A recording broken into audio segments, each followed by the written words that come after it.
Bloomberg Audio Studios. Podcasts, radio, news. From the heart of where innovation, money, and power collide in Silicon Valley and beyond, this is Bloomberg Technology with Caroline Hyde and Ed Ludlow.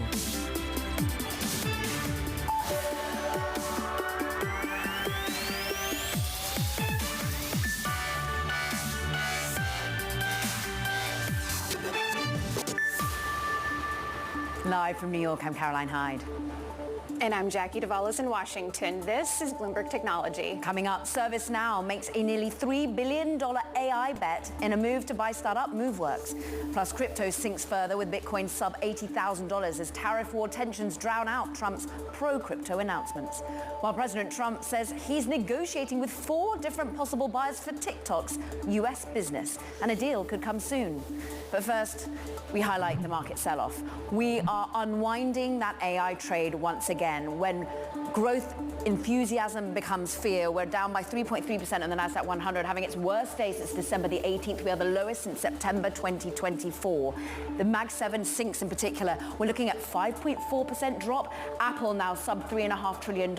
You're looking at Nvidia well below $3 trillion. We're at about $2.6 trillion in terms of market capitalization. We're off by another 5.6% as we think about what tariffs and what overall geopolitical tensions mean for this AI trade that we were so long at the beginning of this year. Move on and even look at TSMC. They come out with good numbers. Analysts like the pace of growth in excess of 40% for the month of February in terms of sales.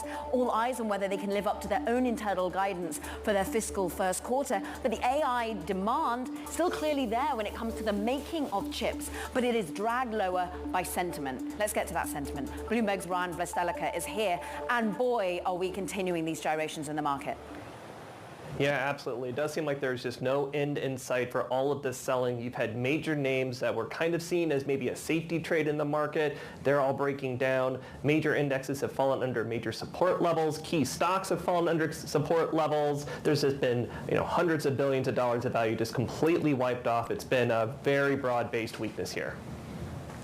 Ryan, how broad-based is that? Because last week we saw chips really taking a hit.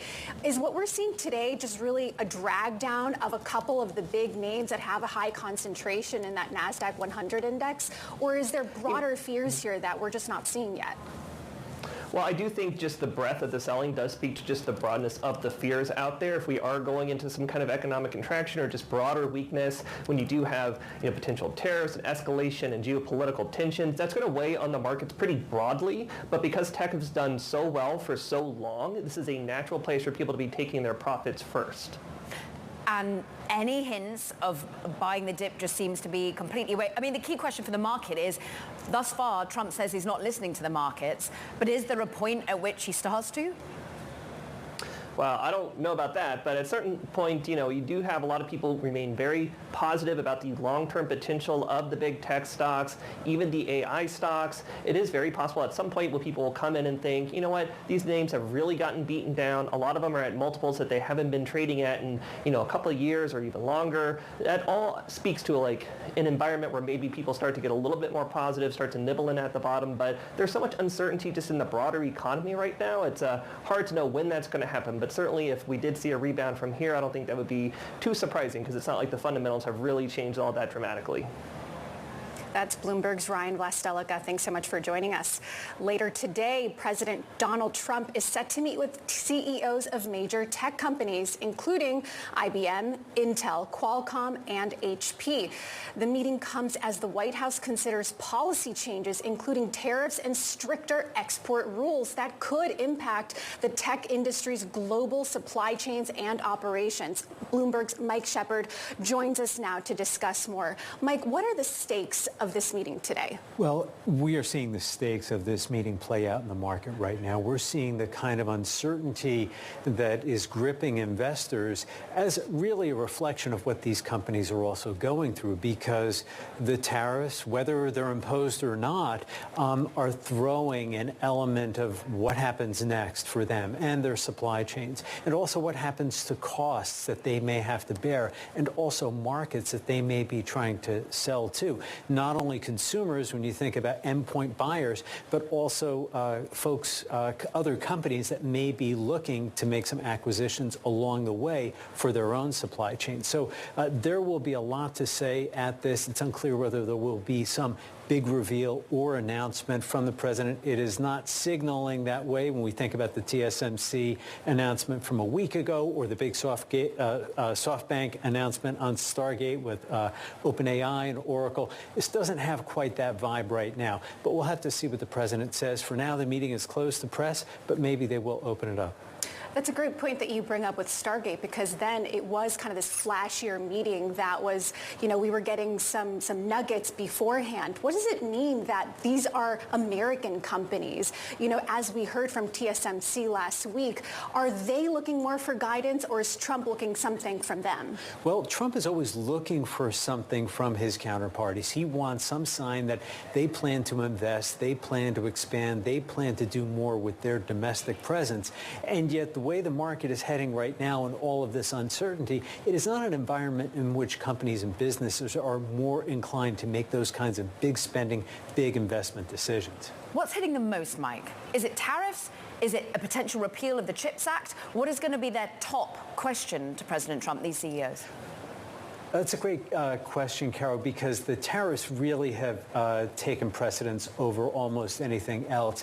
And his discomfort with the CHIPS Act, which he expressed during his address to Congress last week, lawmakers quickly shot that down. They don't seem to be too inclined to cut off that spigot of money.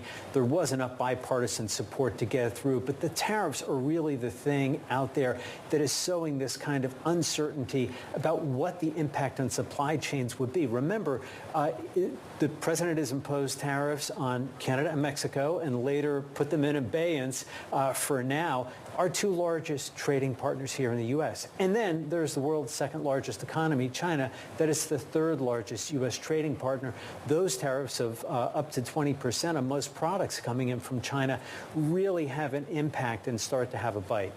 Mike Shepard, we thank you for that breakdown. Now, amid these tariffs and market jitters, deals are actually still getting done. ServiceNow has agreed to buy artificial intelligence firm Moveworks for $2.8 billion as part of its push into AI tools that can complete tasks without human supervision. Bloomberg's Brody Ford joins us now. Agentic AI here again, but not organically grown over at ServiceNow. Yeah, exactly. Every single software company is chasing this prize of agentic AI. I had to get a new laptop, through work, and the idea is for a company like ServiceNow is that when I type it in, it automatically routes almost everything. It makes a decision that says, is this user permission for this? Is there a business case? What will it cost? Cool. The idea is ultimately that customers don't need as many people to, do in-house tasks. ServiceNow's real core market is that IT services. And so Moveworks, it is a pretty clear play to be able to double down on that market and inject some AI into it. Brody, Moveworks has been around for quite a while, even though we've been hearing about these customer service AI agents more as of late. It was last valued in 2021, and as we've seen in the broader startup market, it's really hard to raise money, especially if you're later stage. Did ServiceNow get a good deal here? It's a pretty good outcome, and as you said, it's been a tough market for VC-backed companies, right? We've seen a lot of companies selling at below previous valuations. So, 2.1 to 3, that's a pretty large deal. I think it's pretty successful for everybody. And with ServiceNow, it's funny because, their CEO, Bill McDermott, had a reputation for huge deals at SAP. He came in at ServiceNow and said, these days are behind me. We're going for organic growth. But it seems like today the floodgates may be opening, right? I think this might send a message that ServiceNow might be kind of ready to be a big acquirer. It doesn't seem as though the market is that jubilant. The market is down across the board, but ServiceNow is down by more than 6%, which is more than the slump in the NASDAQ 100. Are investors just a little bit nervy about these sorts of big outgoings at a time where ServiceNow has a lot of government exposure, for example, in terms of contracts? The big question for SaaS companies is how quick are you turning the AI moment into revenue? For ServiceNow, in the most recent earnings, they kind of showed that we are still prioritizing adoption rather than revenue. Spending $3 billion to, essentially buy sooner revenue recognition, that could be a sign of weakness, certainly. Brody Ford, who was front-running the official announcement with the scoop over the weekend. Brilliant, thank you. Now coming up, Bitcoin's slump continues despite President Trump's pro-crypto agenda. More on the Bitcoin space in a moment, but shares of Tesla is where we focus in on. After Bitcoin is off by 3.7%, check out what this Magnificent Seven name is currently down by. 8.6%. It's leading in terms of the sell-off. We're seeing, from a points perspective, Apple and Nvidia also contributing. We're worrying about China. We're worrying about a sales slump over there, but more broadly, we're worried about valuations for a company that's UBS is saying perhaps the AI trade is a little bit too longer term for this particular one. In the here and now, they downgrade their view on sales for the first quarter. This is Bloomberg Technology.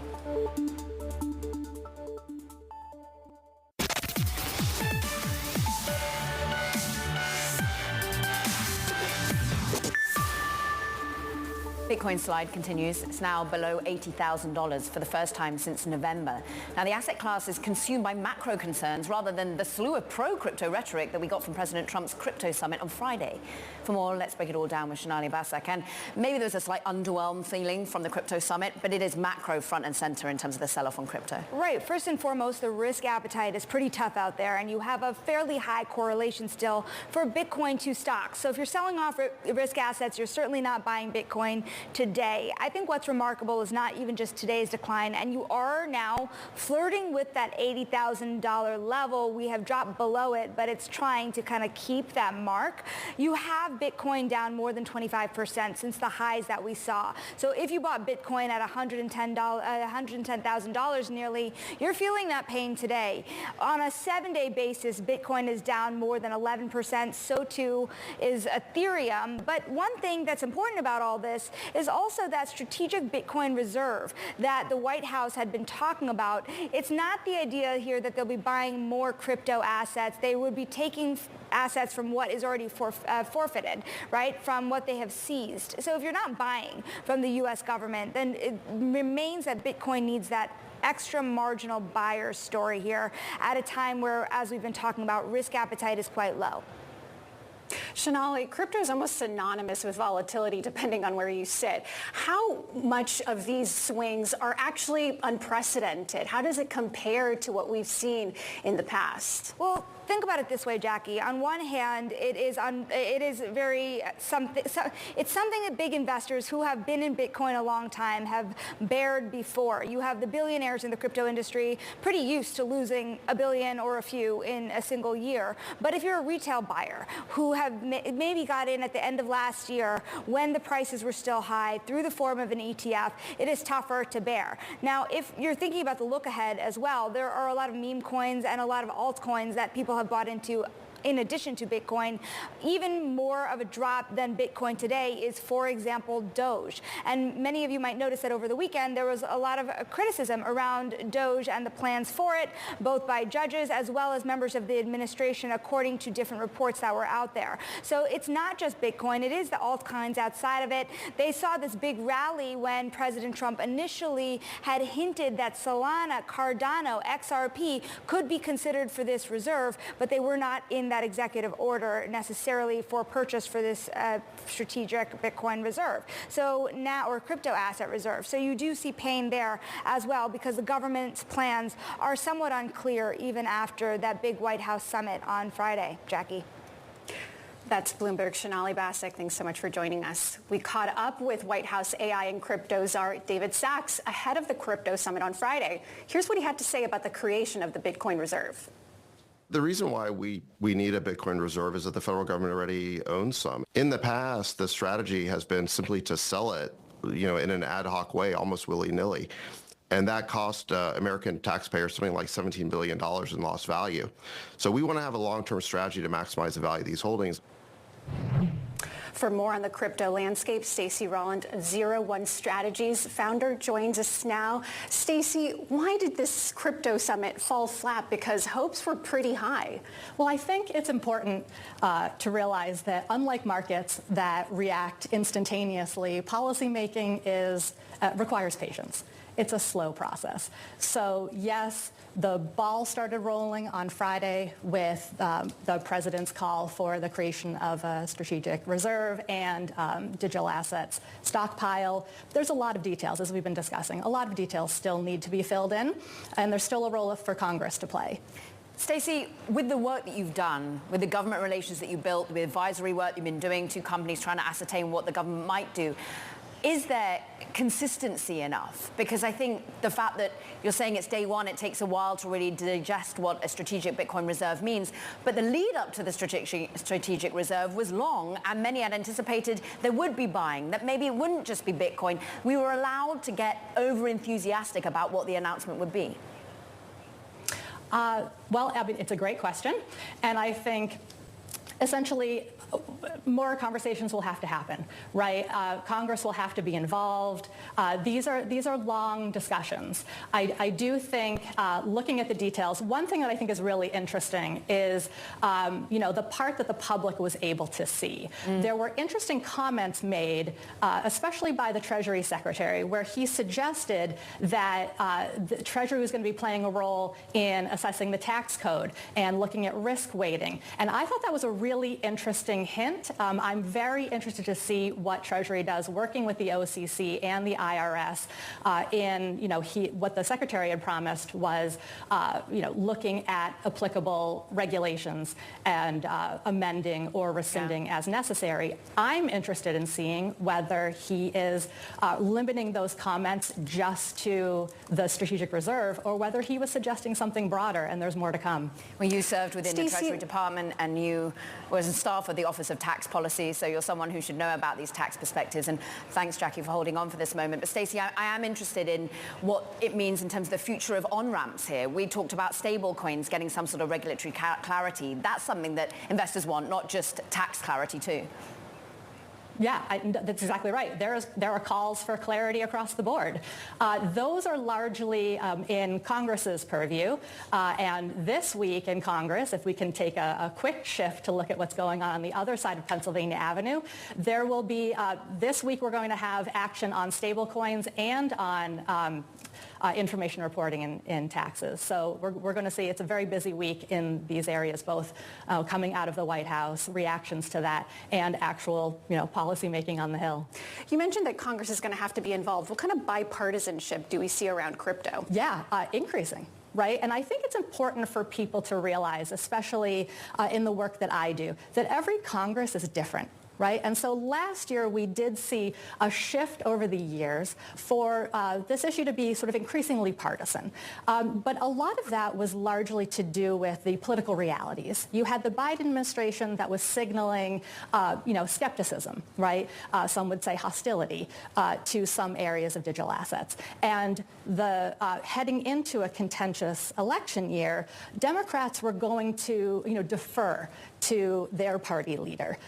Now, political winds have shifted, right? We have a Republican-controlled Congress. Clearly, policymaking will be happening in this space, and that opportunity for bipartisanship is much broader than it ever has been. That's Stacey Rowland of 01 Strategies. Thank you so much for joining us.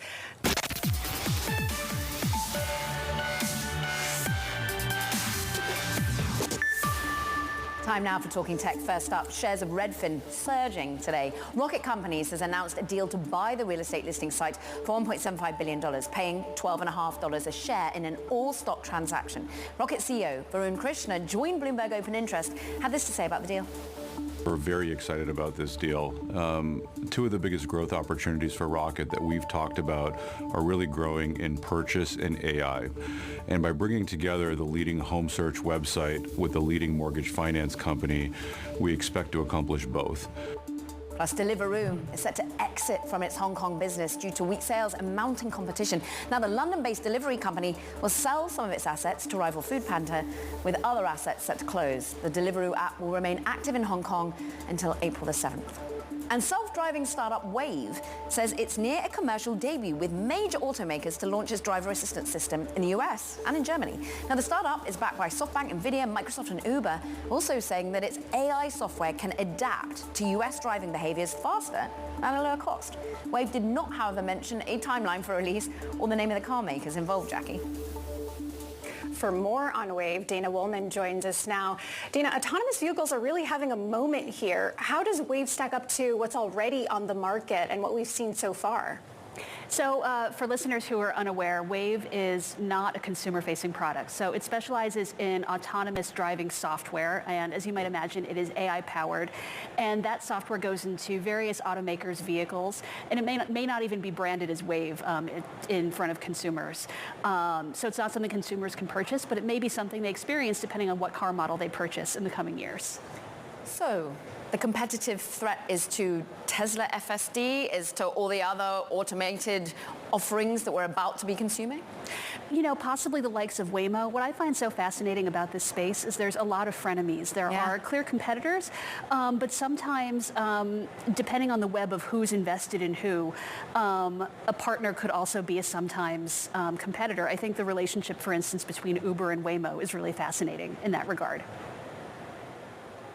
Dana, what does this mean for the market here in the United States? Does this mean that it's sort of kind of getting crowded when it comes to who's already out there putting the software in there? One thing that you mentioned that really struck me is that it can adapt to U.S. driving behaviors. I mean, are we just bad drivers here?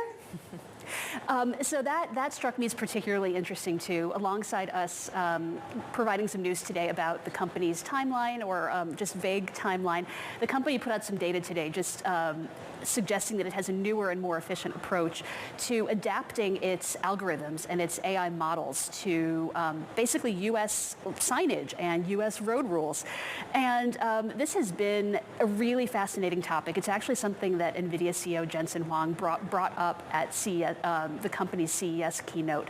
And Jensen, in that keynote, talked about how difficult it is for companies to map local roads safely and efficiently at the same time without it just turning into this cost-effective balloon, essentially. And so given that context, it was really interesting that Wave came out and said, hey, we've got these models and they were trained in Europe, but we can really adapt them pretty quickly and easily to the uniqueness of U.S. roads. No comment on U.S. versus European driving.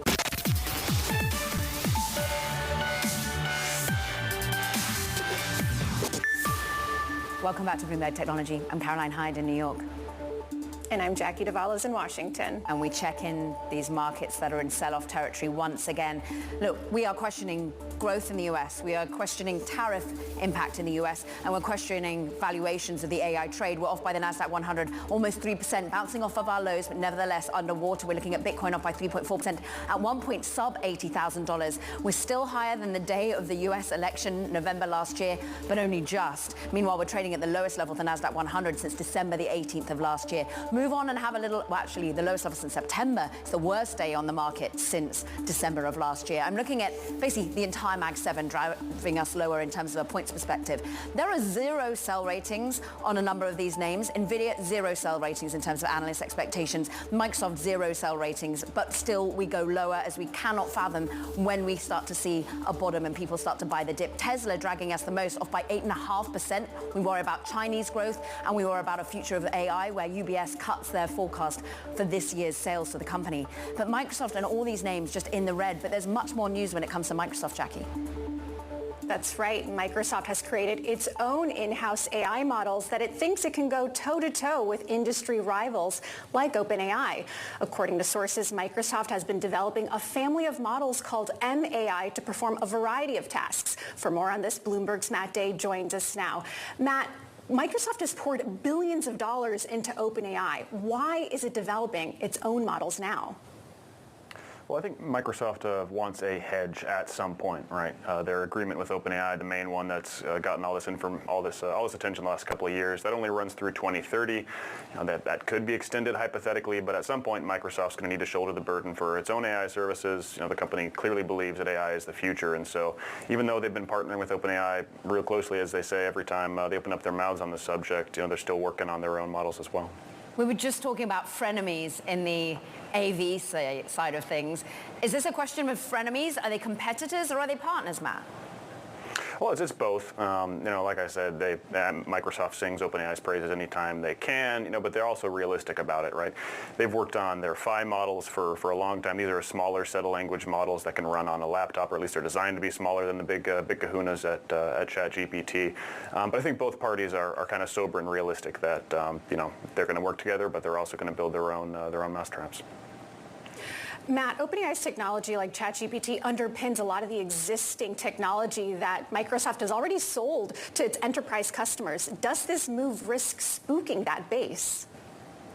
It might, but I think we're way, way, way early on that, in part because Microsoft has only just started testing, whether they could use their own models like whether they could use non-open AI models to power pieces of its Copilot, which is Microsoft's main sort of AI go-to-market for its Office user base.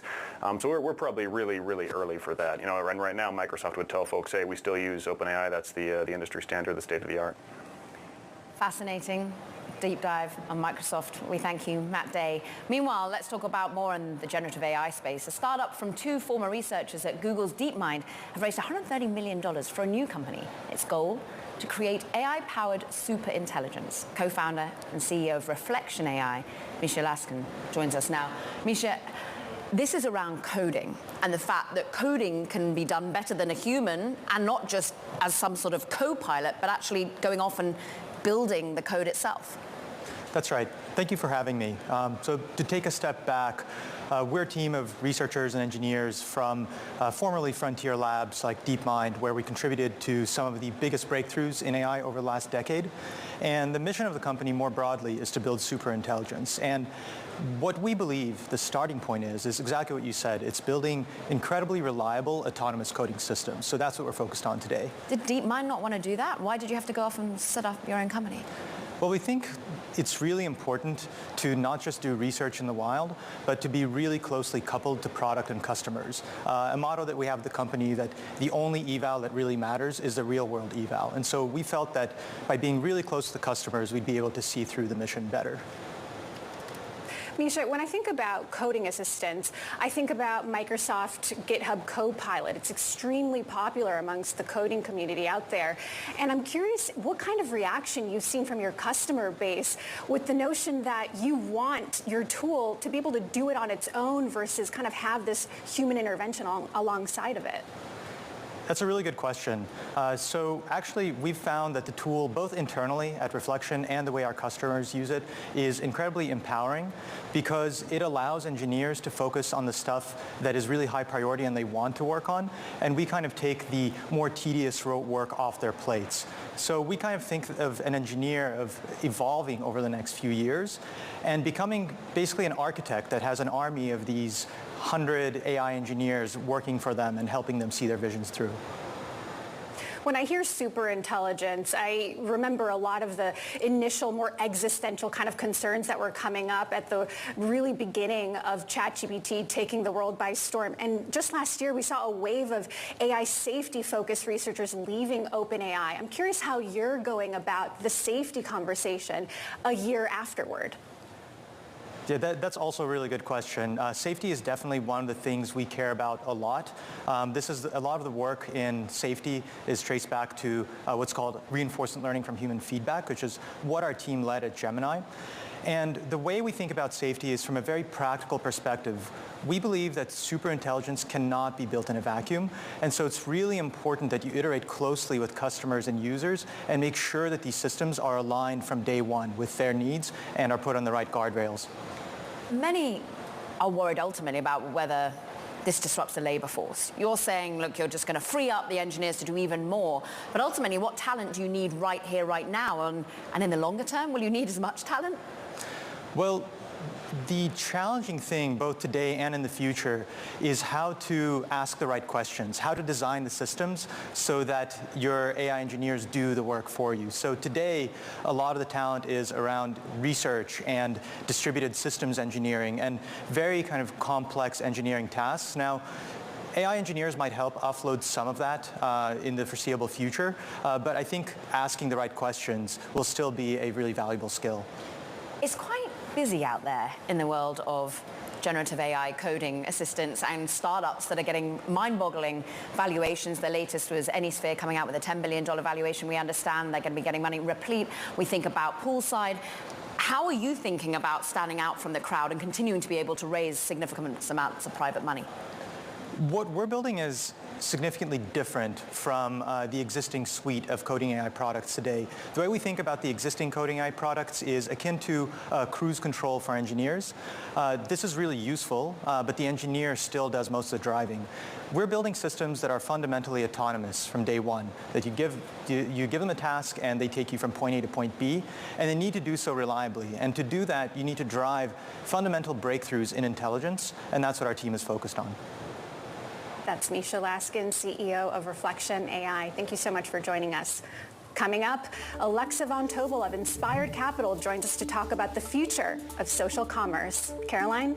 And while we check back in on these public markets, and they're having a torrid day. We're off of our lows. We're down by 2.6%, not as much as the more than 3% sell-off we saw earlier on the NASDAQ 100, but still the worst day since December of last year. Mag 7 off by 4%. Stay with us. This is Bloomberg Technology.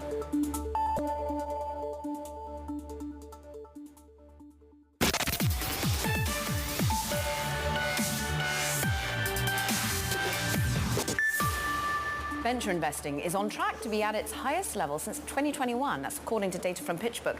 But much of that funding is going to startup powerhouses, OpenAI, Anduril. Let's talk about what it means for the cycle of investing with Alexa Von Tobel, founder of Inspired Capital. Nearly $900 million in assets under management, 3 funds, generalist, early stage. But how much have you had to just focus in on the generative AI trade?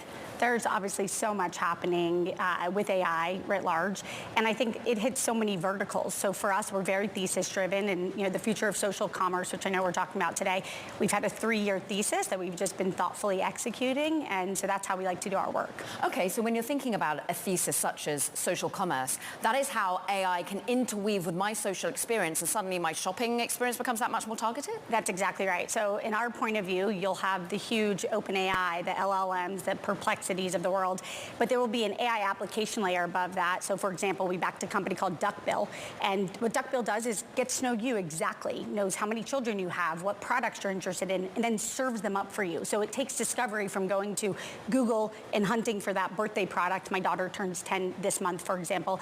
Duckbill this morning alerted me, here are products you should think about buying, and should we buy them? And the answer is yes, thank you. But very, very, very customized AI based on who you are, and these LLMs really get to know you and then recommend products. Alexa, what have you seen from consumer behavior studies? Do people actually like that? Because when I think about seeing a lot of these targeted ads, the first thing that goes to my mind is, how do they know this? Am I giving them permission to be able to scrape whatever data to give me this wonderful recommendation for shoes or whatever it might be? What are we seeing from the consumer side of things? Sure. So for example, and again, just sticking with Duckbill, Duckbill is a platform that you give information to, you tell it. So it's all stuff that you have downloaded in terms of your budgets and what you like to spend, where you like to buy flowers from, what your kids' interests are. And then from there, the recommendations keep getting better based on their AI infrastructure of things you've allowed. So that is all opt-in, and I would just say incredibly simple in making your life better in terms of executing on products. When it comes to where humans are left in this social commerce thesis, because when I go on TikTok, I love seeing product recommendations. Whether or not they're sponsored by a person, it's the human that's making the recommendation. That's really the sell for me. How does this fit into how you're going about looking for companies in this space? That's exactly right, Jackie. So Jackie, on the other end of that spectrum, where an AI brain is recommending a product to you, in the last just few years, AI content has exploded 10,000% increase of content online, videos, written content, etc. And so we actually have the opposite thesis as well, which is the pendulum is going to swing back to really trusting brands, products, people that you know. And so we backed a company, for example, called ShopMy. ShopMy just announced a $78 million Series B. And ShopMy is a platform where you can go online and follow the exact people, your best friends, people in your sphere, or influencers or content creators that you trust, the enthusiasts that you love and then buy products directly from their recommendations. And in so many ways, Jackie, that shrinks the internet down to just the people you want to follow, just the things that you're interested in, and it's your front door. So again, Google no longer being your front door. It's going to be your AI application layer, and then it's going to be a company like ShopMy, for example, where you're just buying from the people you love and trust, which is how I buy offline, and now it's coming online. What about if you're actually a creative that can't find exactly what you want and you want to make it? And you're sort of backing companies that almost get rid of the brand entirely, right? We're all going to be our own creators in some way. That's right. And actually, so again, on the sort of far out there ideas of our thesis is the idea that we no longer, because of generative AI, let's pretend you and I are buying a white coffee table, marble. You know, you would take a photo, you would upload it online or start hunting on Google, seeing pictures, maybe you end up at Etsy, and then you perfect it and you buy it, and it's so much work. There's a company called Arcade AI, where you literally, if you can imagine it, you can make it. And what Arcade allows you to do is write into Gen AI, marble coffee table, 3 legs, and all of a sudden it starts to show it, and then you can tweak the picture the way you want it.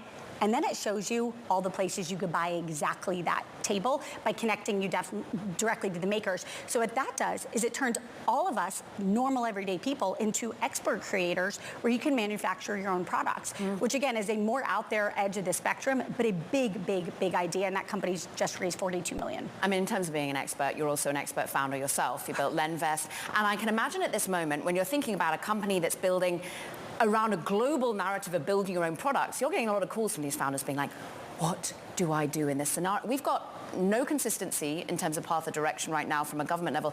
How many calls do you field from your founders right now? I mean, we often literally see 50 companies a week. We are talking to our founders regularly because we're in a tectonic shift, right? Yeah. As you think about innovation curves, we are at the edge of the beginning of a brand new innovation curve that is more seismic than anything we've seen in the last 20 years. And so I think being very thoughtful and precise and again, thesis driven about where's the world headed, where do we believe the world is headed, and how do you make those bets? And of course, that advice we give at Inspire to all of our founders as well. Alexa, when I think about shopping, I mean, it's interesting that a lot of your companies are really this software layer. You can't really see it, but it's there. But at the end of the day, these are products that have to arrive at someone's doorstep to kind of really finish off that customer experience. We're seeing a lot of volatility when it comes to those with exposure to manufacturing, kind of tariff concerns. Are any of your companies grappling with any of those fears right now? Absolutely. I mean, as you think about tariffs and what that will look like and products that are being manufactured outside of the country, every single one of those founders is asking. And my co-founder and business partner, Penny Pritzker, we just did content on tariffs and exactly how people should proactively think about them. And obviously, they're very volatile. But I think preparing people for the worst of what they should be prepared for is how we operate at Inspired, and always providing that macro lens is critical as people are actually executing in the day-to-day. Your co-founder helped build Paperless Post into what it is. Alexa, I go back to where we started. We started at that VC's having kind of a nice year. Yep. But certainly in the generative AI space. You've just mentioned a lot of companies getting big Series B, Series follow-on funding. Is that the environment you're seeing right now? People are getting money? I don't think it's typical. I mean, I think it's the haves and have-nots. I think you're seeing for companies that have big, compelling ideas, huge breakout. ShopMy's revenue has grown exponentially, more than 10x in a short period of time. And I think you're seeing in companies that are really working, the dollars are there. And I think then you're also seeing in companies that are not working, it's very dry. And so it is a tale of the haves and have-nots. And I think things that are at the forefront, of which we have a few in our portfolio of AI, I think the capital is not only there, it's many funds are there at the same time very, very quickly. And so, again, I think when the traction has really proven out, that's when you're seeing the capital. Alexa von Tobel, great to have her in, managing partner, founder, Inspired Capital.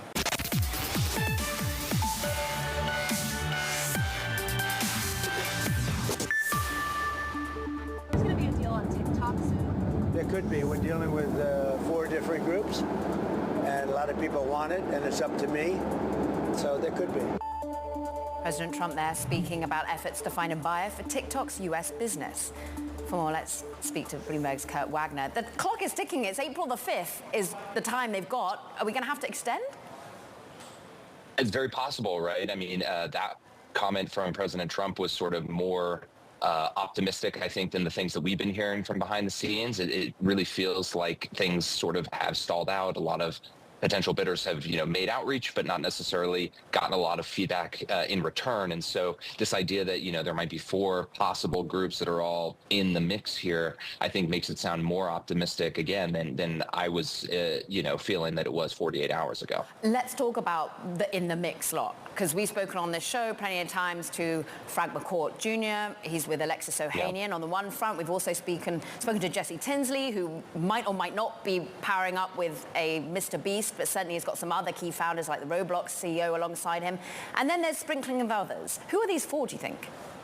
Yeah, well, obviously President Trump didn't name the 4, right? So we know of 3 groups that have come out publicly. You mentioned 2 of them, Jesse Tinsley's group, the Frank McCourt and Project Liberty team.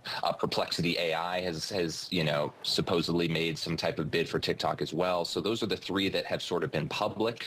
But again, we've also heard President Trump sort of throw his own names out there, right?